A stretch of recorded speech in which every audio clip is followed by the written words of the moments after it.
திருச்சிற்றம்பலம். திருச்சிற்றம்பலம். ஐந்து கரத்தனை ஆனை முகத்தனை இந்தின் இளம்பிறை போலும் ஏற்றனை நந்தி மகந்தனை ஞானக் கொழுந்தினை புந்தியில் வைத்தடி போற்றுகின்றேனே. திருச்சிற்றம்பலம்.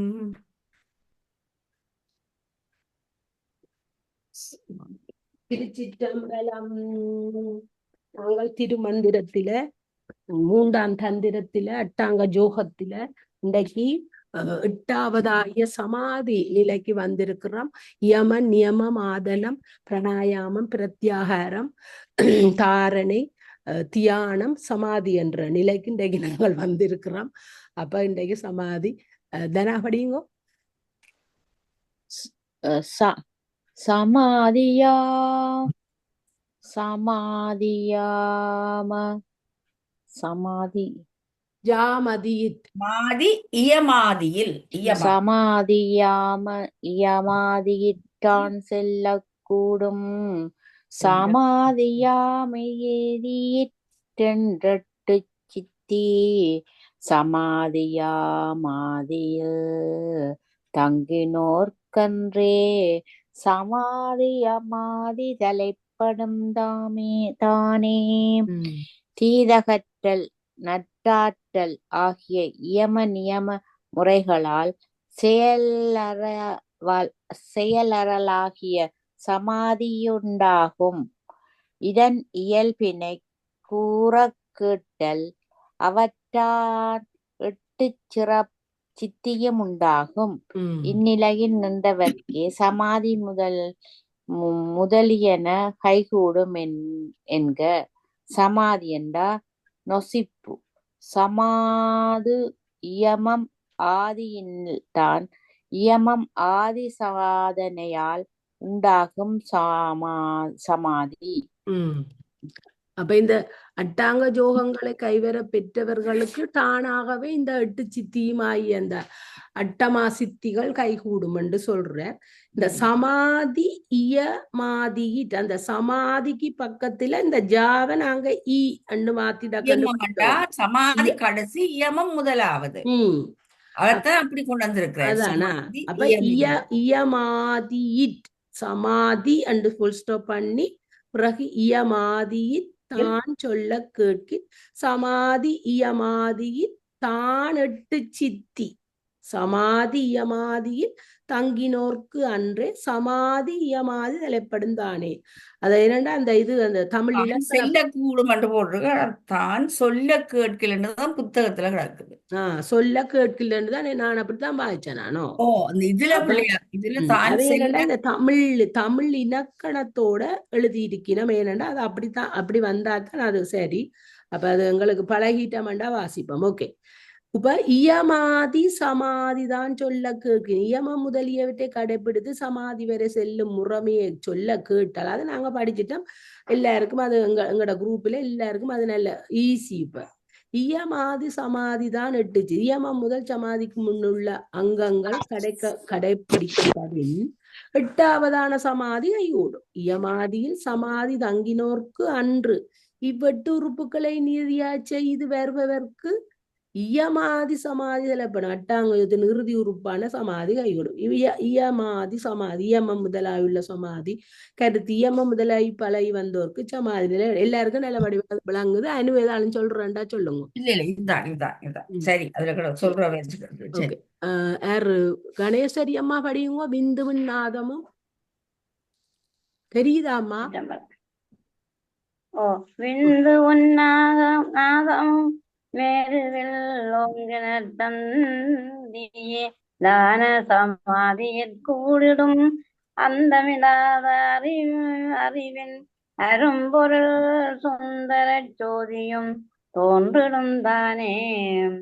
நடுநாடியாய மேருவின் கண் விந்து நாதங்கள் நிலைபெற விட்டால் திருவருள் வெளிப்படுதலாய சமாதி முடிவு அம்மா பாட்டுக்கு பிறகு பச்சை எழுத்துல இருக்கிறத வாசிக்கணும். நீல எழுத்துல இருக்கிறது தான் அதான் வாசிக்கிறேன். ஆ. சும்மா வாசிப்போ நீங்க பாட்டு நடுநாடு பாடல. நடுநாடு ஓ ஆ. நடுநாடியாகிய நடுநாளாகிய மேருவின் கண் விந்து நாதங்கள் நிறைவேற்றி விட்டால் திருவருள் வெளிப்படுதலாகிய சமாதி கைகூடி வரும். ம். முடிவு பேறில்லாத அறிவினையுடைய அரும்பொருளாகிய சிவபெருமானின் எல்லையில்லாத வரப்பு வனப்பு பேரொளி மயங்கி திகழும். ம். விந்து உடலுற அமிழ்ந்து நாதம் தீர்ப்போசை இதுக்கு எழுத்துடன் ம். தீர்ப்போசை ஓங்கரில் நிலைபெற்றிருதல் நிலைத்திடில் ஓங்கடில் அண்டாமா ஓங்கடில் அண்டா நிலைத்திட அதுல பாருங்க ஃபுல் ஸ்டாப்புகள் வருகுது ஒரு கீறு போட்டிருக்கு. ஓங்கடில் என்றால் நிலைத்திடில். பிறகு சந்தியிலான உங்களுக்கு சில நேரம் தெரியாமல் இருக்கும். நீங்கள் தமிழ்ல நல்ல கட்டிக்காரி ஆனா அந்த எழுத்து சில நேரம் கூட கண்ணுக்கு தெரியாமல் இருக்கும். எனக்கு தெரியும் திருவருள் வெளிப்படுதலான உணர்வில் அது சமாதி அண்டா அங்க பாருங்க அங்க சந்தியிலானன்றதுக்கு திருவருள் வெளிப்படுதலானு சொல்லி ஃபுல் ஸ்டாப் வச்சுட்டார். பிறகு சமாதி அண்டா திருவடி உணர்வில் உணர்வில் ஒடுக்கம் அண்டா நொசிப்பு ஒடுக்கம் அண்டுட்டு நொசிப்பு அண்டா அதுக்கு ஒரு எக்ஸ்ட்ரா விளக்கம் தந்திருக்கிறார். அப்ப சமாதி என்றது திருவடி உணர்வில் ஒடுங்கி இருக்கிறது. மேரு வண்டா அங்க அந்த பாட்டுல வந்த மேரு வண்டா அந்த மேரு வண்டா அங்கட புருவமத்தி நெட்டி போட்டு அதத்தான் சொல்லி இருக்குது. அப்ப இந்த நடு நிலையாகிய விந்து நாதமும் எங்களுக்கு தெரியும். நாதமண்டா ஒளி விந்து என்றது எங்கட சக்தி எங்கட சக்தி எங்கட ஆற்றல் ஆகிய அதைத்தான் அங்க விந்து என்று சொல்றது ஆற்றல் சக்திய. அப்ப மேருவில் ஓங்கடில் ரெண்டும் வந்து இங்க எங்கட நடு நெத்தி பொட்டுல வந்தால் ஒளியும் ஒளியும் அதாவது ஒளி வெளிச்சம் ஒளி சத்தம் சிரசின் மேல் சகசிரத்தில் மிகுந்து விளங்கினால் சந்தியிலான சமாதியில் குடியிடும் யோகமான சமாதியாகிய நிலை ஜீவன் பொருந்தி இருக்கும் என்று சொல்றேன். அந்தமில்லா அறிவின் அரும்பொருள். இப்ப நாங்கள் தியானத்தில இருக்கேக்கிலேயே எங்கட புருவ நெற்றியில ஒரு அங்குலம் முண்டுக்கு எங்கட மனதை நாங்கள் ஆழமா கொண்டு போகணும். அந்த ஆழமா கொண்டு போய் பல பல பல பல காலம் பயிற்சியின் பிறகுதான் நாங்கள் அங்க அந்த விந்துவும் நாதத்தை நாங்கள் அதுல உணரலாம். எங்களுக்கு வராது, இந்த சிவன் முத்தர்களுக்கு தான் தெரியும். நாங்கள் பல பல கோடி பிறப்புகள் எடுத்தால்தான் எங்களுக்கு அந்த நிலை வருமோ தெரியாது. அப்ப யோகமான சரி இப்ப ஜீவன் அந்தமில அறிவின் அரும்பொருள். அப்போது இறுதியில் ஞான சொரூபமான சிவம் சுந்தர சோதி தோன்று அழகிய சோதியா விந்து ஒளி சக்தி என்றும் சொல்லலாம். அந்த விந்துவத்தான் என்ன ஒளி என்றும் சொல்றது சக்தி, அதாவது ஆற்றல் எங்களுக்கு பராசக்தியாய சக்தி எங்களுக்கு தர்ற ஆற்றல் அவதான். நாதம் ஒளி சிவன் தோன்றுதல் என்பது முன் சிவனில் இருந்த சிவன் கௌதி வந்த பின் வெளிப்படுதல் என்றபடி சமாதியில் அழகிய சோதியை காணலாம். தானா இதுக்கு என்ன சொல்ல போறீங்க? மக்களுக்கு நிறைய விஷயம் தெரியும், சொல்லுங்க. இல்ல நீங்க வாசிக்கிறீங்க. ஓகே. விளங்கினதை இருக்கா சொல்றது ஆள ஒன்றும் இல்லை. உமக்கு நல்ல விளக்கமுகளுக்குள்ள இருக்குது. சொல்லுங்க. இல்ல அனு இதுக்குள்ள சொல்லிருக்கேன்னு சொன்ன எங்களோட சிவன் இருக்கிறார். எங்களோட ஆன்மாவோட அவர் இருக்கிறார். அத நாங்க ஆன்மாவுக்குள்ள இருக்கிற சிவனை நாங்கள் எப்படி காணலாம்டா அந்த புருவ நடுவில நாதமும் விந்தும் அந்த ஒளிகளை அதை கேட்டுக்கொண்டு அதே நினைச்சு கொண்டு கேட்கல. அந்த ஆன்மாவுக்குள்ள இருக்கிற சிவனை இந்த நெற்றி போட்டுல நாங்கள் காணலாமாம். அந்த தியானம் செய்யக்குள்ள அந்த சமாதி நிலையில அவரை காணலாம். அதாவது அந்த நடராஜ உருவத்துலதான் அந்த உருவத்தை காணலாம். அந்த உள்ளுக்கு இருக்கின்ற எங்களோட இருக்கின்ற அந்த சிவபெருமான அந்த ஒளியும் தானே அந்த ஒளியோட ஒளிய காணலாம். அவரே இருக்கிறவற்ற உருவத்தை அவர் காண பிறகு சகஸ்ரதளத்துல தான் நடராஜருக்கு பக்கத்துல சிவகாமி நின்றாடுறத தோன்றிடும் பார்க்கலாம். தானே அந்தமிலா அறிவு இந்த பாருங்க பிந்துவும் நாதமும் மேருவில் ஓங்கிடில் பிந்துவும் நாதமும் மேருவில் சொல்லியிருக்க அந்த பிரிவு நடுவு ஓங்கில் சந்தியிலான சமாதி. அப்ப நாங்க சமாதி நிலைக்கு போயிடுவேன். நாங்கள் என்ன சமாதி சந்தியிலான சமாதியில் கூடிடும். சந்தி நீங்க போட்டிருக்கிறது என்ன சொன்னால் அந்த இதுல போட்டிருக்கும் பாருங்க, சந்தி என்று சொல்றதுக்கு என்ன போட்டிருக்கணும்? சமாதி. சமாதியில கூடிடுறது, merge பண்றது. சந்தி என்றது ரெண்டு பேரும் merge பண்ற இடத்தை, அதான் தமிழ்லையும் அந்த சந்தி என்ற சேர்ற இடம் அங்க புருவம் மத்தி அந்த சந்தி அந்தமிலா அறிவின் அரும்பொருள். அதான் இறைவனை சொல்லி அவர் அந்தமில்லதான் சுந்தர சோதியும் தோன்றிடும் தானே. அவருடைய அந்த சுந்தர சோதி அந்த புருவ நடுவில தோன்றிவிடும் என்று சொல்லி இருக்கிறேன். அனு நீங்க தான் அடுத்த பாட்டு, பிற நான் கடைசியா படிக்கிறேன். படிங்க. சரியா. மண்மனம் எங்குண்டு வாயுவும் அங்குண்டு. மண்மனம் எங்குண்டு வாயுவும் அங்குண்டு. மண்மனம் எங்கில்லை வாயுவும் அங்கில்லை. மண்மனத்துள்ளே மகிழ்ந்திருப்பார்க்கு மண்மனத்து உள்ளே மனோலயம் ஆமே. மனம் அருவுடற்கண் நின்று புறத்து பொறியிற் பொருந்தலும் அகத்திற்கரணத்தில் பொருந்துதலும் பிரியும். இந்த மனம் அப்படித்தான். அதனால் அது பொருந்து மனம் எனப்பட்டது. அதான் மனம் என்றது பொருத்தமாக மனம் மென்னன்றது நினைக்கிறதாம். பொருந்து மனம் எனப்பட்டது. லயம்ன்றது மென்னமடா. அப்ப மென்னன்றது நினைத்த மென்மனம், நினைக்கிறது. மனதால மானசீகமா நினைக்கிறது. அது அந்த அதோட பிராணனம் செய்திடும். அத்தகைய மனம் எங்குண்டு அங்கெல்லாம் உயிர் பெயர்ச்சி உண்டு. அந்த மனத்தின் அசைவில்லாத இடத்து கதையாதேங்கம்மா. மனத்தின் அசைவில்லாட்டி உயிர்ப்பின் அசைவும் இல்லை, அப்படியே ஒன்று இருப்பினம். சிவபெருமான் திருவடியை பற்றும் மனம் அசைவின்றி நிலை பெற்ற மனமாகும். அந்நினைவுடன் மகிழ்ந்திருப்பார்க்கு சிவபெருமானும் அம்மனம் ஒடுங்கும் இடமாக தன் தன் திருவடியை அருளுவன். அருவுடல் நுண்ணுடல் வாயும் உயிர் மூச்சும் என்று சொல்லுது. வாயுன்னு சொல்றது காற்று தானே, அது அந்த உயிர் மூச்சு. மென்மனத்துள்ளே என்றால் சிவனை மறவா மனம், அவரை மறவாம அந்த மனத்தை அப்படியே பிராணவாயுவும் அந்த மனமும் உண்டா இருக்கணும். மனோலியம் மனம் ஒடுங்கும் இடம் திருவடி. மென்மனம் மென்னும் மனம் தூல சூக்கும சரீரங்கள் இரண்டிலும் பொருந்தும் மனம்.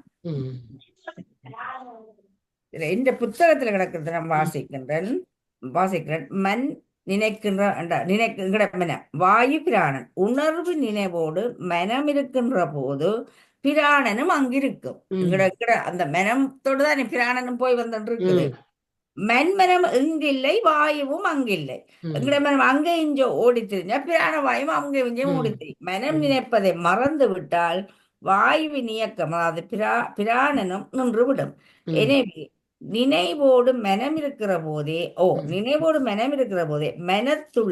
மனத்துக்குள்ளே மகிழ்ந்திருப்பார்க்கு சிவசிந்தனையில் ஆழ்ந்து தியான யோகத்தில் நினைத்திருப்பவர்களுக்கு மனத்துள்ளே அந்த மன நினைவில்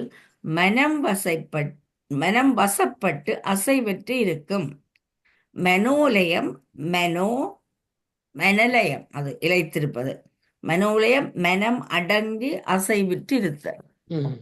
இந்த மனமும் பிராணவாயும் ஒன்றா நினைவுல இருந்தால் அந்த அப்பதான் அந்த கிடைக்க வேண்டிய அந்த இறைவன் அந்த ஒளிச்சுடரை நாங்கள் காணலாம்.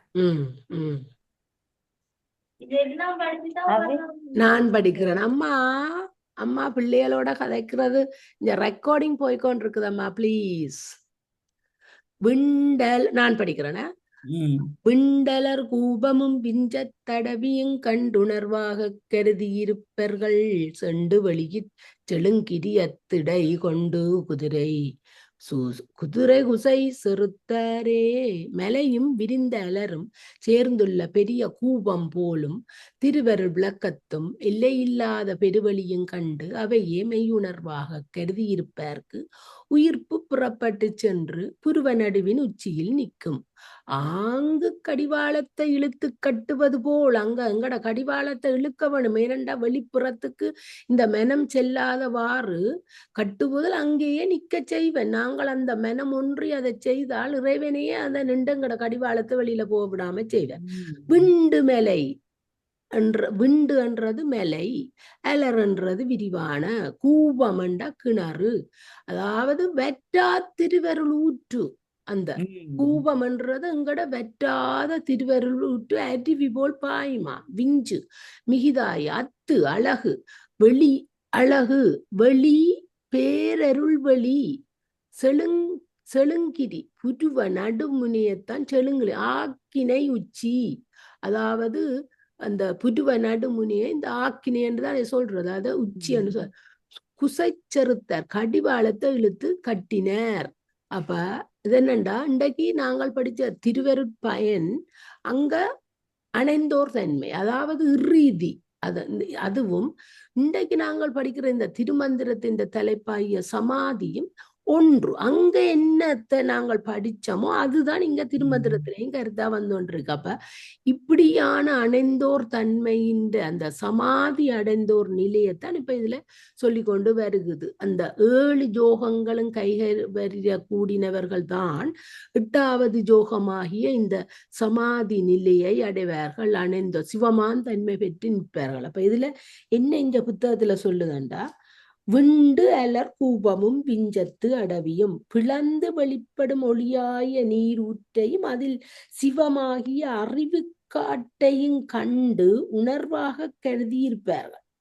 தரிசித்து அந்த அறிவு காட்டையும் கண்டு உணர்வாக பாட்டுங்க கண்டு உணர்வாக கருதி இருப்பார்கள் என்றதுக்கு வேற என்ன சொல்றாருண்டா, தரிசித்து உணர்வு மயமா எண்ணி இருப்பவர்கள் செண்டு வழியில் செழுங்கிரியத்திடை செழுமையான சிரசாகிய மலையில் கொண்டு குதிரை சூசை செறுத்தார். பிராணனாகிய குதிரையை செலுத்தி மனமாகிய கயிற்றை கொண்டு கட்டி விட்டார்கள். அப்ப சிரசில சஹஸ்ரதலத்துல, அதாவது இந்த மீதானம் இதுல இந்த மெனத்தை கயிறாக மாத்தி பிராணனை இங்கே கட்டி விடுற மாதிரி தான் அங்கட அந்த சமாதி அடைந்தோர் நிலை இருக்கும்.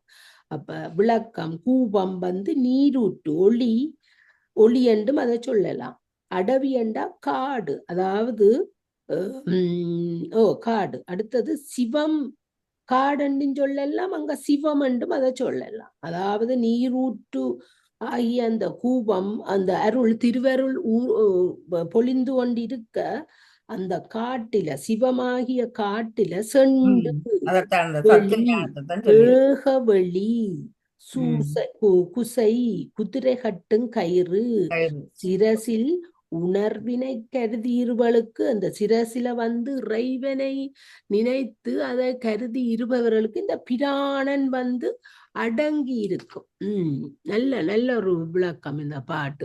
பாருங்க, விண்டு விண்டுன்னு சொன்னா அப்படியே பிளந்து கொண்டு வெளியே வர்றது. விண்டலர் கூபமும் கூபம்ன்றதான் அந்த அருவி, விஞ்சத்து அடவியும் அந்த அப்படியே அந்த தண்ணி அருவியா போய்கொண்டு இருக்குதானே. அப்ப அது எப்படி ஒரு சனி ஒரு அந்த ஊற்று இதை பாக்குறாங்க. இப்ப ஒரு மலையில இருந்து தண்ணி அருவியா அதான் சொல்லியிருக்கிறார். நானும் அப்படிதான் நீரூற்றை அது மாதிரி வெளிப்பட்டு வரும்.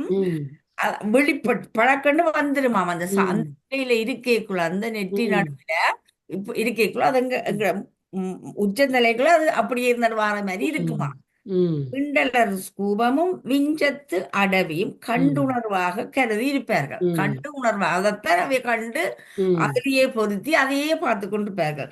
செண்டு வெளியில் செழுங்கிரியத்திடை அதை கொஞ்சம் கூட அங்காளஞ்சால போயிட்டமோ அது கஷ்டம். அதாலதான் அந்த குதிரையை கடிவாளத்தால கட்டுற மாதிரி கொண்டு நல்ல நல்ல பாட்டு, நல்ல குசை விளக்கம். செருத்தாரே. அப்ப அதை கட்டி அந்த குதிரையை எப்படி கடிவாளத்தால கட்டுறோமோ மெனத்தையும் பிராணனையும் அதே மாதிரி கட்டி வச்சா இவ்வளவு கிடைக்கும். படியும் அவன் ஓகே. மூலநாடி முகட்டல உச்சியுள் மூலநாடி முகட்டல உச்சியுள் 4 வாசல் நடுவுள் இருப்பிர்களால் மேலை வாசல் வெளியுறக் கண்டபின் காலன் வார்த்தை கனாவிலும் இல்லையே. மூலாதாரத்தில் உள்ள நடுநாடியில் முக்கட்கு உண்டா. விரிவான புருவ நடுவின் உச்சியின் கண் நாக்கு மூக்கு செவி என்னும் 4 வாயில்களும் ஒன்று கூடும். அவற்றின் நடுவில் திருவருள் நினைவுடன் இருப்பீர்களாயின் உச்சித்துளை வாயிலை வெளியுறக் காண்பீர்கள். அம்மேலை வாசலை வெளியுறக் கண்டவன் கனவிலும் காலன் வருவான் என்னும் நினைவு உண்டாகாது. சிவ ஒளி முன் ஆணவ வல்லிருள் மூலாமை இதற்கொப்பாகும். முக்கட்கு முக்கட்டு படைப்போன் காப்போன் துடைப்போன் ஆகிய மூவரின் சுடர் உருவி இவற்றை முறையே பிரமகிரந்தி, விஷ்ணுகிரந்தி, உத்திரகிரந்தி என்ப. இப்படி பாடங்கொள்ளுவாரும் உண்டு. மேலை வாசல் என்றா உச்சித்துளை வழி எனலுமா. முகட்டில குச்சி என்றா உருவ மத்தி. 4 வாசல் என்றா கண் மூக்கு செவி வாய் 4 வாசல்களும் கூடும் இடம். மேலை வாசல் என்றா நாட்சந்திக்கு மேலே உள்ள வாசல். இதுல வடிவா சொல்லி இருக்கிறார். என்ன பாட்டு? மூலநாடி என்றா மூலநாடி முகட்டழகு உச்சியுள் என்றது சிவத்தை நாடி சிரசின் உச்சியிலுள்ள சாஸ்திரதளத்தில் அங்கதானம் இந்த 4 வாசல் நடுவில் இருப்பீர்கள். அவைகள் இந்த கண்ணறிவு, காதறிவு, அந்த அறிவெல்லாம் அங்க வேலை செய்யுமா. கண்ணின் அறிவு, காதறிவு, மூக்கறிவு, நாக்கறிவு ஆகிய இந்த 4 அறிவையும் பொருந்து பண்ணியும் இருப்பவர்களே. ஆனால் அது எங்களுக்குள்ள இதுல சொல்லாட்டி நாங்கள் விளங்கவும் இந்த 4 அறிவுள்ளவர்களும் அகத்தாலதான் அறிவின மொழிய வெளிப்புற பௌதிகத்தில இருந்து எடுக்கிற அறிவில்லை. இது அகத்துக்குள்ள இருந்து இறைவனை மட்டும் நினைக்கிற அந்த அகத்தறிவுன்றதை இதுல சுட்டி காட்டையில. ஆனா அதை எக்ஸ்ட்ரா விளக்கத்தை கொடுக்கணும். இல்லாட்டி நாங்கள் கண்ணால் பெறுற அறிவு, காதால் கேட்கிற அறிவு எல்லாம் என்ன இந்த ஞானேந்திரியங்களாகிய வெளிப்புற காட்சிகளை போய் எடுத்து மனம் உள்ளுக்குள்ள புத்தி சொல்லி அகங்காரம் அதை நிச்சயிக்கிற அதல்ல. இது உள்ளுக்குள்ளால வந்த இந்த 4 அறிவாலையும் பொருந்தும் வண்ணம் இருப்பவர்களே மேலே வாசல் வெறியுற கண்டவன். அதாவது விரிந்த சாஸ்திரதளத்துக்கு மேலகண்டத்தை தரிசித்த பின் காலன் வார்த்தை கனாவிலும் இல்லை. அங்க உங்களுக்கு ஜமன் எண்ணமே அங்க வராதே. அவர்கள் சிவமாந்தன்பை விட்டு அணைந்தோர் தன்மையாக அவர்கள் திருமூலர் 3000 ஆண்டு வாழ்ந்தார் என்ற அந்த அவர்கள் உடல் இருந்தும் செத்தவர் போல் இப்பூமியில் இருப்பார்கள். மூலன் சிவன் முகட்டழகு உச்சி சஸ்திரதளம் கருத்து சிரசின் மேல் அண்டத்தை தரிசிப்போருக்கு மரணமே இல்லையாம். அவர்கள் என்றும் இந்த பூவுலகில் வாழ்ந்தவர்கள் போல்தான் இருப்பார்கள். ஆனா அவர்கள் செத்தார் போல் அவர்கள் அந்த சிவமாந்தன்மை பெற்று இருப்பார்கள். இன்றைக்கு ரெண்டும் ஒரே படிப்பா இருக்கு. என்னதானா என்ன புக்ல நல்லா போட்டிருக்கு. வாசி. மூல நாடி மூலாதாரத்தில் உள்ள நடுநாடி. முகட்டழகு முகத்தின் உச்சியை போட்டிருக்கு. புருவமத்தி புருவமத்தி அதைத்தான் சொல்லியிருந்தேன். 4 வாசல் கண் காது மூக்கு வாய் 4 வாசல்கள். மூலாதாரத்தில் ஓடும் பிராணனை புருவமத்தியில் நிறுத்தி சித்தாகாசத்தில் சிவபெரும்பொருளை தியானித்திருப்பவர்கள். அப்படி நிறுத்தி இருக்க அவைதான் அந்த சித்தாகாசத்துல பரம்பொருளை நிறுத்தி வச்சிருக்கிறார்கள். நிறுத்தி தியானம் செய்து கொண்டிருக்கின்றார்கள். புருவத்துக்கு மேலுள்ள சகஸ்ரதளத்தை தரிசிப்பீர்களே. அப்படிப்பட்ட நீங்கள் அந்த புருவத்துக்கு மேலே உள்ள சகஸ்ரதளத்தை தரிசிப்பீர்களேயானால் இவர் அந்த திருமூலர் இந்த தியானத்துல உள்ளவர்களுக்கு ஒரு அறிவை கொண்டிருக்க இவ்வளவு இப்படியே செய்து இப்ப நீங்க தியானத்துக்கு வந்துட்டீங்க. தியானத்துல நீங்க இருக்கிற பொழுது இவ்வளவு புருவமத்திக்கு மேல சகஸ்ர தளத்துல இதை நீங்கள் தரிசிக்கலாம். அப்படியே தரிசித்து கொண்டிருப்பீர்களானால் உங்கள் வாழ்வில் எமனென்ற பேச்சுக்கு இடமில்லாமல் போகும். அதுக்கு இத விழிப்பா கொடுத்திருக்கிறார் பாருங்க. 4 வாசல் நடுவில் இருப்பீர்கள் கொடுத்திருக்கிறார். அந்த இருப்பீர்கள் ஒரு விழிச்சு கூப்பிடுறார். அவையில இருப்பீர்கள் இதை கேளுங்கோ, நான் சொல்றதை நீங்க கேளுங்கன்னு திருமூலர் இதை சொல்லி கொடுக்கிறார். அந்த தியானத்துல உள்ளவைக்கு சொல்லி கொடுக்கிறார். இவ்வளவு இருக்குது, இதுல வந்திருக்கேக்குள்ள நீங்கள் அந்த ஒளியை காணுவீங்கள். இதை மேல போய் அந்த சிவனுடைய அந்த சித்தாகாசத்துல இருக்க சிவபெரும்பொருளை தியானித்து இருப்பார். காலன் வார்த்தை கனாவிலும் இல்லையேண்டா கடைசி நிலையாகிய இப்ப எல்லாத்துக்களையும் எடுத்து பார்க்க வேணும். இந்த பஞ்சகலைகள்ன்றதுல சாந்தி அதீதகலை அதி உச்சி அதங்கட தலையிலிருந்து இந்த புருவம் மட்டும்தான் நடக்கும் அந்த நிலை.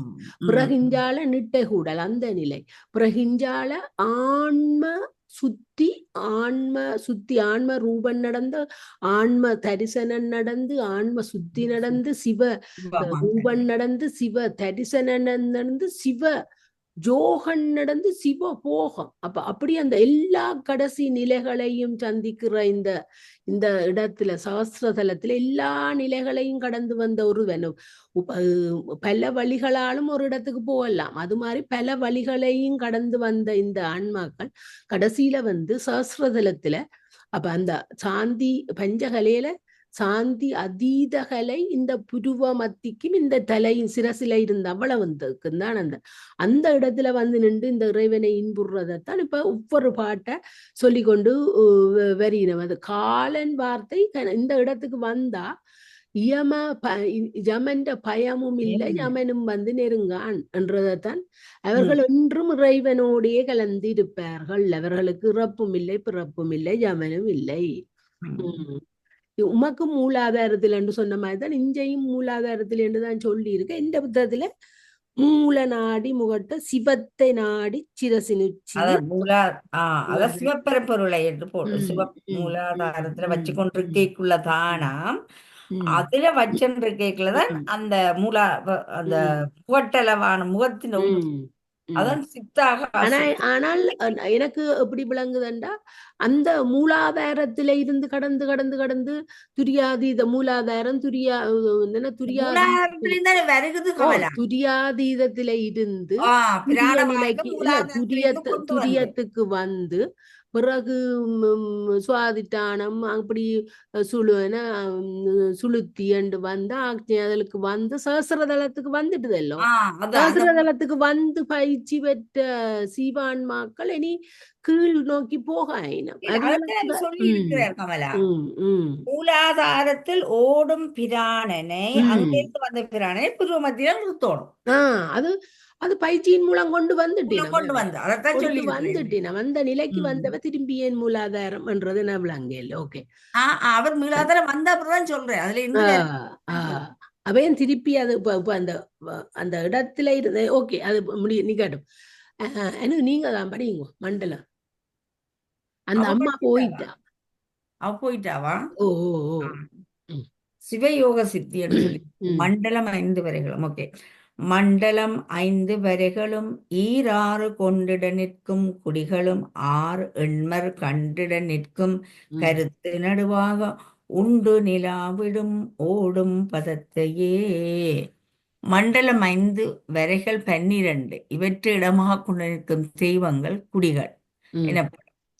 அவர்களுள் 6வரும் எண்மரும் ஆவர். இவற்றை கண்டிட நிற்கும் கருத்துக்களாக திருவடி இன்பம் உண்டு நிலாவும், திருவடி இன்பம் நின்று உலாவும் பதநிலைகளை விளக்கிடும். மண்டலம் 5 என்று சொன்னா நிலம், நீர், தீ, காற்று, வானம் என ம். மண்டலங்கள் 5. 5. இவற்றிற்கு முறையே மேலெழுதும் மூலம், பொப்பூல், மேல்வயிறு, நெஞ்சம், இடறு என்பன நிலைக்களங்கள். ம், வரைகள் மூலமுதற் கூறப்படும் 12 இடங்கள். 6 என்னென்ன பாருங்க, வரைகள் மூலமுதல் கூறப்படும் வரைகள் 12 இடங்கள். அதான் வரைகள் 12. 6 நிலைக்கள தெய்வங்கள், அதாவது 6 பிள்ளையார், அயன், அரி, அரண், ஆண்டவன், ம், அன்னையத்தன். அன்னையத்தன் என்ற சதாசிவன். ம், எண்மர் அவையில் 8 பேர் வரையும் பாருங்க. ம். ஓ அட்- ஆ, பிறகு மண்டல தெய்வங்கள் மண்டல 5. தெய்வங்கள் 5. ம். ஞாயிறு, திங்கள், தெய்வங்களேன் ஆற்றல் அக்னி மண்டலம். மண்டலம், சூரிய சந்திர சூரிய அயன், அரி, மண்டலம், அரண், சந்திர மண்டலம், ஆண்டவன், அக்னி மண்டலம், அன்னையத்தன். அதோட இந்த அவை இதையும் சேர்க்கணும். என்ன மண்டல தெய்வங்கள் 5 இருக்குல்ல, புத்தகத்துல என்ன இருக்கண்டு அப்ப படிச்சு முடியும், படிச்சு முடியும். அவ்வளவுதான் கிடக்காது. இடங்கள், குடிகள், அதிதேவதைகள். வளைகள், இடங்கள், குடிகள், அதிதேவதைகள் என்று கிடக்கும். கீழே கிடக்கும். பாப்போம். இல்ல அப்படி கொஞ்சம் சரியா. இந்த மண்டலம் 5க்கு பிரிதிவி முதலிய 5 மண்டலங்கள். இது அந்த ஐம்பூதங்களை 5 மண்டலங்கள் என்ற. வரைகளும் ஈறாறுன்றதுக்கு என்ன சொல்றாரு சொல்லும் பாப்போம். அகர முதல் உண்மணீராயுள்ள கலைகள் ஈராறன் 12 தானே. அப்ப கலைகள் 12ம் கொண்டிட நிற்கும் குடிகளும் 6 என்மர். அதாவது அது அந்த 12 கலைகளும் கொண்டிட நிற்கும் குடி, அதை பற்றி நிற்கிறது இந்த ஆதார சக்கரம். 6 ஆதார சக்கரங்களில் அச்சரங்களை இடமாக கொண்டுள்ள தேவதைகள் 48ம். அப்ப இந்த 6 ஆதார சக்கரங்கள்ல இந்த 12 கலைகளும் கொண்டு இருக்க, அந்த ஆதார சக்கரங்களில் அச்சரங்களையும் இடமாக கொண்டுள்ள தேவதைகள் 48ஆம். கண்டிட நிற்கும் கருத்து நடுவான கருத்து மாத்திரமாய் நிராதாரத்தில்.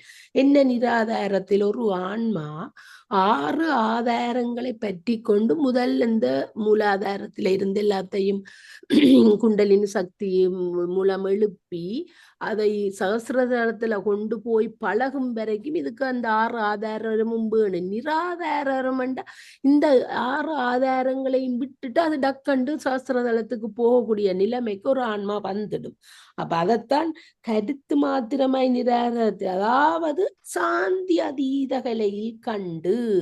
அங்க அந்த சாந்தி அதீத கலையில கண்டேன் அவியல் இந்த நிவர்த்திகளை, பிரதிஷ்டாகலை, வித்தியாகலை, சாந்திகளை என்று ஒவ்வொண்டா சுத்திகரிக்கப்பட்டு பாதத்தில இருந்து இந்த சாந்தி அதீத கலைக்கு அந்த ஆன்மா வந்தா உண்டு நிலாவிடும் ஓடும் பதத்தை, அதாவது எங்கும் வியாபகம் உள்ள திருவடியை பொருந்தி அனுபவிப்பான் சிவயோகி. ஈராறு என்றது சந்திரகலை 16 ஈராறு 12ல அந்த சந்திரகலை 16 வியாபினி, வியோம ரூபினி, அனந்தை, அநாதை ஆகிய 4 கலைகள் நீங்களாக 16 கலைகளில 4 கலையை நீக்கி போட்டு அந்த 12 கலைகளை தான் இங்க சொல்றார் அவர். அப்ப 12 இந்நான்கு அனாசி சிறுதையில் அடங்கும் மண்டலங்களைந்தனுள் கலைகள் வியாபித்தலன் என்று அறியவும் குடிகள் அச்சரங்கள் உள்ள தேவதைகள் அரசன் பிராணனாம். இப்ப இந்த சந்திரனுக்கு 16 கலைகள் இருக்குது. அவரை தேய்க்குள்ளதானே அந்த 16 கலைகளும் தேய்ந்து போக தானே அவர் ஓடி போய் சிவபெருமானிட்ட கூட ஒரு கலையோட தூக்கி 3 கலையா 1 கலையா 1 கலை என்றுதான் நினைக்கிறேன். கலையோட தூக்கி அவர் இப்படி தேய்ந்து வளர்றதுக்கு அவரை தண்ட தலையில தூக்கி வச்சிருப்பார். அப்ப அந்த அதிலதான் 12 கலைகளையும் இந்த 6 ஆதாரங்களுக்கு 2 கொடுத்திருக்கணும். அப்ப அதைத்தான் அங்க அதுல சொல்லப்படுது ஈராறு அந்த ஈராறு என்றும். அப்ப சந்திரகளை அது வாசிட்டேன் என்று அறிவுரை அச்சரங்களுள்ள தேவதைகள் அதுகளின் 48 அதை நாங்கள் இனி பார்க்க வேணும். அச்சரங்களுள்ள தேவதை பாட்டு கொஞ்சம் நாங்க ஆழமா பார்க்க வேண்டி இருக்குது. அதுல அச்சரங்களுள்ள தேவதைகள் 48 நாங்க தேடி எடுக்க வேணும். எங்கே அதான் இந்த நூல் கலை உபயோகத்துல என்ன அறியக்கூடிய அச்சரங்கள். ஓகே, சிவயோகி எல்லா கலைகளும் சூக்குமமாய் ஒடுங்கியுள்ள சாந்தி அதீத கலையில் சிவமேயாய் விளங்குவான். இப்படியான ஒரு சிவயோகி இந்த எல்லா கலைகளும் சூக்குமாய் ஒடுங்கியுள்ள சாந்தி அதீத கலையில் சிவமேயாய் விளங்குவான். நல்லா இருக்கு, நல்ல நல்ல பாட்டு, நல்ல கருத்து. தனா என்ன சொல்ல போறீர்? தனா என்ன சத்தம் போட ஓம் நீங்க சொல்றத நான் கேட்டு கொண்டிருக்கிறேன். ஓகே, தனா நோட்ஸ் எடுக்கும். தனா கடை சரி, தனாக்கு இதுகள் எல்லாம் தெரியாது, எல்லாம் தெரியும். அனு என்ன சொல்ல போறீங்க? அவ்வளவுதான். அதுல இது கொஞ்சம் கமலா வடிவ விளக்கமா கொஞ்சம் பார்க்கணும். அதுக்கு நாங்களும் இப்ப என்ன எங்களுக்கு இப்ப ஆரம்பம் தெரிஞ்சிருக்கு. எங்களுக்கு எடுப்பினம் திருமந்திர வகுப்பு தொடங்குவினம். அப்ப நாங்கள ஆழமா படிப்போம். இப்ப நான் எங்களுக்கு என்ன மரமணித்தியார் திருவாசம் இருக்குதான். பூட்டத்து மெய்யிற் பொறிப்பட்டவாய் இவை தேட்டவன் நிலஞ்சேரும் படி வைத்து நாட்டத்தை மீட்டு நயனத்திருப்பார்க்கு நாட்டத்தை மீட்டு நயனத்து இருப்பார்க்கு தோட்டத்து மாம்பழம் தூங்கலுமாவே. நல்ல ஒரு பாட்டு. என்ன உடம்பகத்து கூட்ட பெற்ற தொத்து அடக்கப்பட்ட உயிர்ப்பை மேற்செல்ல ஒட்டாது கொப்பீளின் கண் அடக்கி வைத்தல் வேண்டும். உடம்பகத்து பூட்ட பெற்றதொத்து அடக்கப்பட்ட உயிர்ப்பை, அதானே உயிர் படங்கள் எங்க நடக்கிறதுங்களுக்கு மூலாதாரத்துல. இது உயிர் படங்கள் மூலாதாரத்துல என்ன 4வது துரியத்துக்கு என்னதுன்னா அப்ப கொப்புளின் கண் அடக்கி வைத்தல் வேண்டும். எங்க செல்ல விடாது. ஓகே, உயிர் படங்கள் இங்கதான் நடக்கும். எங்க தொப்பூளின் கண் எண்ணத்தை அதன் கண்ணே செலுத்தி கொண்டிருப்பாருக்கு. எண்ணத்தை எங்க இந்த தொப்பூளின் கண்ணே கொண்டு வந்து வச்சு கொண்டு நாங்கள் அங்க இருப்பாருக்கு. மாம்பழம் போல், அதாவது 2922வது திருமந்திரம் நினைக்கிறேன். இனிக்கும் திருவருடன் ஒற்றுமைப்பட்டு இருத்தலாம். தேட்டற்ற மேற்செல்லுதல் அற்ற அந்நிலம் அந்த பேருறக்க இடமாய கொப்பூள் துரியத்தானம். அங்கதான் துரியம் உயிர்ப்பட கண் நடக்குது. மாம்பழம் இனிமை அற்றி வந்த உவம ஆகு பெயர். அங்க மாம்பழத்தை கொண்டு உவமையா இந்த சொல்லினோம். நாட்டத்தை நாடுதலை மீட்டண்டா பிறஞ்செல்ல விட்டாது அகமுகப்படுத்தி வெளியே செல்லாது அகத்து உள்ளுக்குள்ளேயே இருத்தி நயனத்திருப்பாருக்கு இடையறாது எண்ணி இருப்பாருக்கு இறைவனை நீள நிலந்து அடியேன்.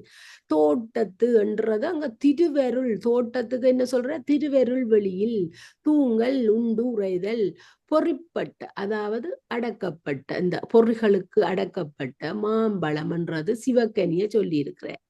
இதுல என்ன சொல்லி இருக்கிறார் என்று பார்ப்போம்.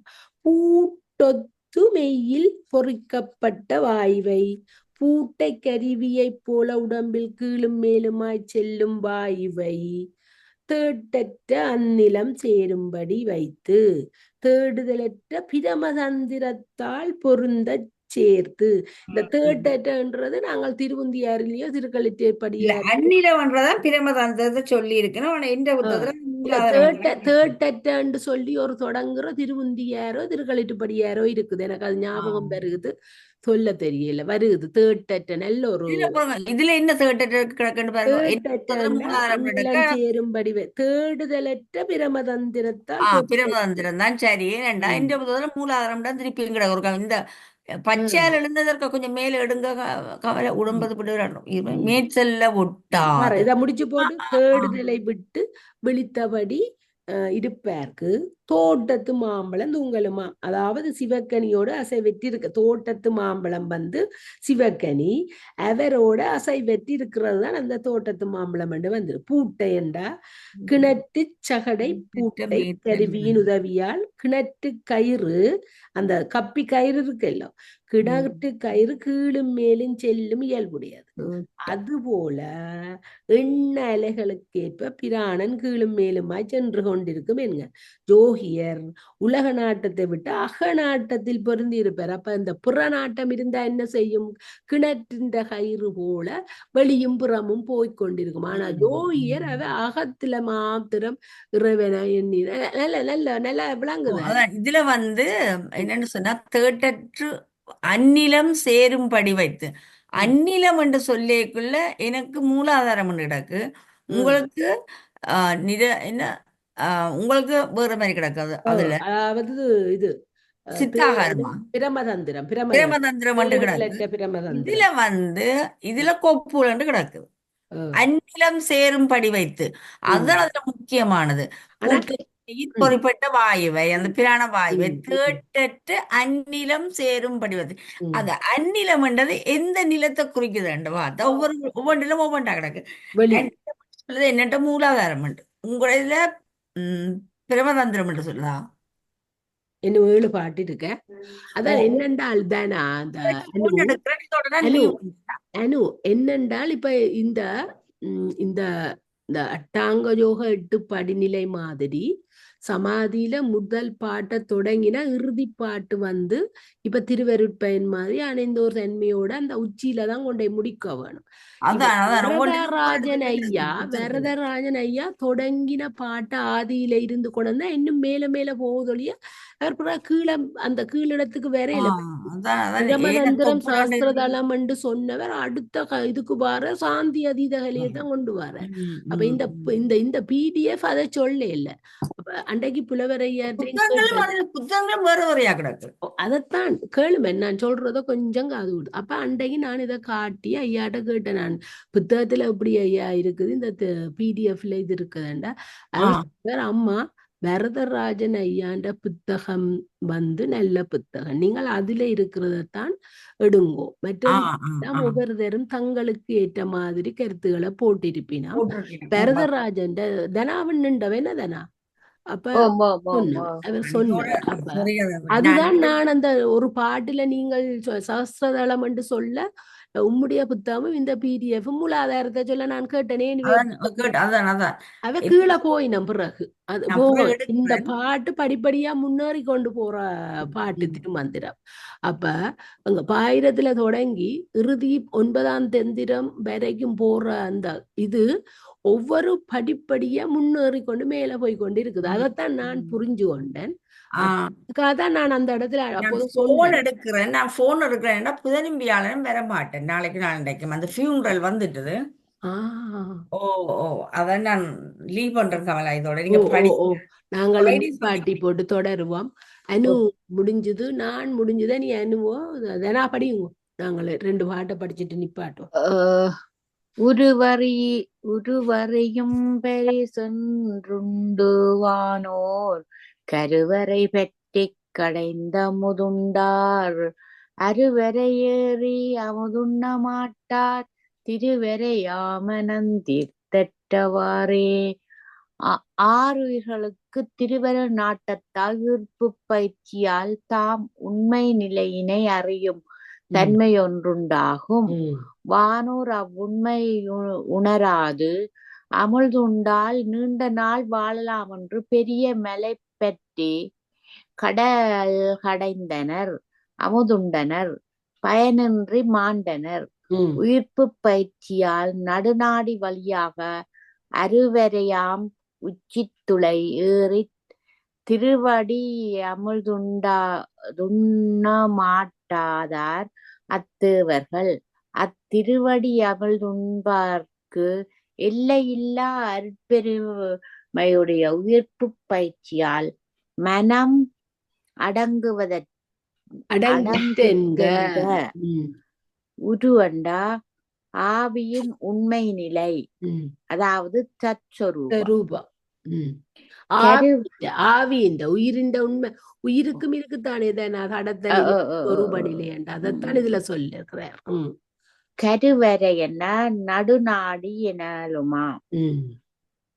கருவறை என்ற கருங்கல்லால் ஆகிய வரை. அருவரை என்றா வீணாத்தண்டு. ம்.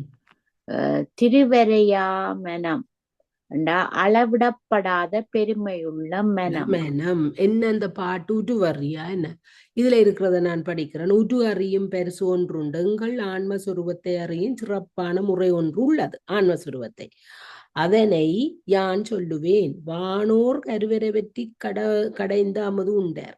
தேவர்கள் கருவுண்டாகும் இடத்தில் பொருந்தி இன்பத்தை பெற்றனர். அருவரை ஏறி அமுதுண்ண மாட்டார். அதனால் சிரசின் உச்சியில் என்று அமுதபானம் அவைகளுக்கு இந்த வானோர்களுக்கு அவ போய் இந்த அமுதத்தை இப்ப திருப்பால் கடையில வர்ற அமுதத்தை தான் சாப்பிடுவின மொழிய அவைக்கு இப்படி இந்த யோக நிலைகளில் இருந்து அமுதத்தை பெற அவைக்கு தெரியாது. அதைத்தான் இதுல சொல்றேன். திருவேறையாம் மெனந்தீந்து அற்றவர். ஆகவே மனமடங்க சிரசின் மேலிடத்தில் பொருந்துவதே சொரூபத்தை. அங்கதான் நாங்கள் சொரூபத்தை காணலாம் என்று திருமூலர் சொல்றேன். மனமடங்கியோர் சொரூப தரிசனம் மனம் அடங்கி இருக்கணும். இப்ப வானவர்களுக்கு அந்த மன அடக்கம் இல்லத்தானே, தற்போது இருக்குது அகங்காரமும் தற்போதும். அப்ப அதைத்தான் இதுல வடிவா சொல்லி காட்டி இருக்கிறேன். சரி, இதை முண்டைக்கு நாங்க முடிப்போம். ஏனண்டா நாளைக்கு நாங்க அட்டமா சித்தி போடங்கெல்லாம் 4 பாட்டு இருக்குட கண்டு முடிப்போமே.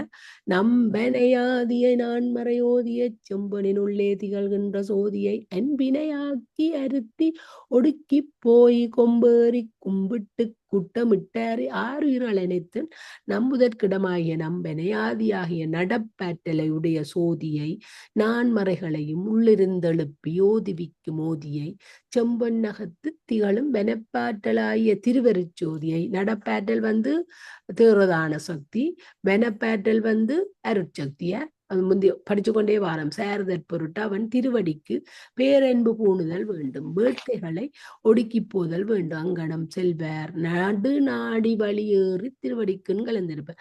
வீணாத்தன்றா நடு நாடி குட்டமிட்டார் கலந்திருந்தார். கொம்பேறி என்ற வீணாத்தண்டு ஏறி. இங்க என்ன சொல்றார் என்று பாப்பம்.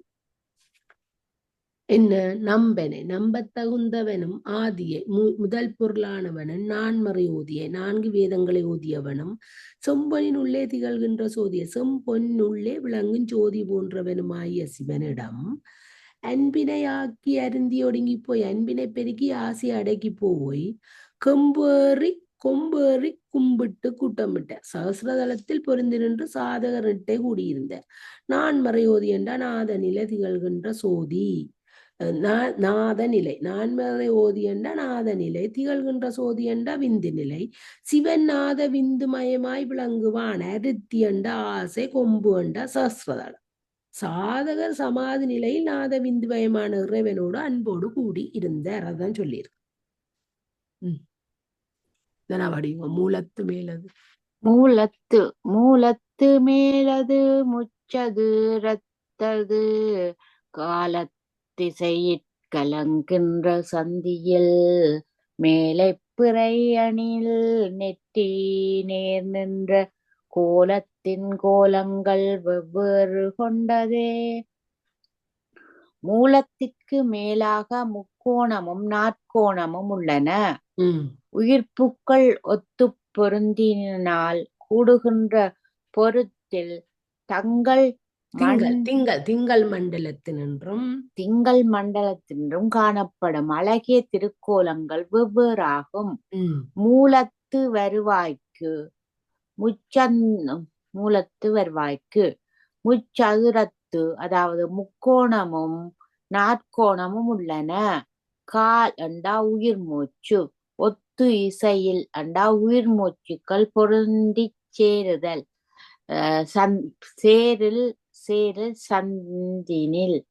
சேரும் சந்தினில் பொருந்துதல், சந்தினில் என்றா பொருந்துதல். மேலை பிறை என்றா மேலே உள்ள திங்கள் மண்டலம். நெற்றி நேர் நின்ற புருவங்களில் வெளிப்பட்டு நின்ற கோலத்தின் கொன்னுன்ற கோலத்தின் கோலங்கள் என்ற அழகிய அருள் வடிவ தோற்றங்கள். சரி, அவ்வளவுதான். புத்தகத்தில் இருக்கிறத வாசிக்கிறேன். மூலத்து மேலது முச்சதுரத்தண்டா குண்டலினி 4 இதழ்களோடு கூடிய மூலாதாரத்திலுள்ள முக்கோண வடிவுள்ளது. காலத்து இசையில் கலக்கின்ற அகது அபானன் சக்தி கட்டு பிராணனோடு சேர்கின்ற இடத்துல இங்க மூலாதாரத்துல இருந்து பிராணனோட எங்க சேருது? கொப்பில் தானத்துல தானே. மேலை பிறையினில் நெற்றினோர் நின்ற பெருமை மிக்க அந்த அர்த்த சந்திரனில் நெற்றிக்கு நடுவே உள்ள வடிவத்தில் கோலங்கள் ஒவ்வொரு கொண்டது. அர்த்த சந்திரன் முதல் உண்மணீராயுள்ள கலைகளாய் விளங்கும். காலத்து என்பது மூலாதாரத்தில் உள்ள அபானனின் செயல்கட்டு என்றபடி செயல்கட்டதே அன்றி அதுவே குண்டலினியோடு மேலெழும்பி பிராணனுடன் பொருந்தி மூக்குத்துவாரங்களின் வழி புகுந்து அதாவது பிரமதந்திரம் நோக்கி செல்லும் என்க. மேல் சக ஐ சக பிறை மேலை பிறை பெருமை மிக்க அர்த்த சந்திரன் இது விளங்கும் இடம் நெற்றி நடுவாகும். குண்டலினி சக்தியை பிராணனோடு மேலே சென்று வெவ்வேறு கோலங்கொண்டு விளங்குவான் என்று அதுல போட்டிருக்கிறேன்.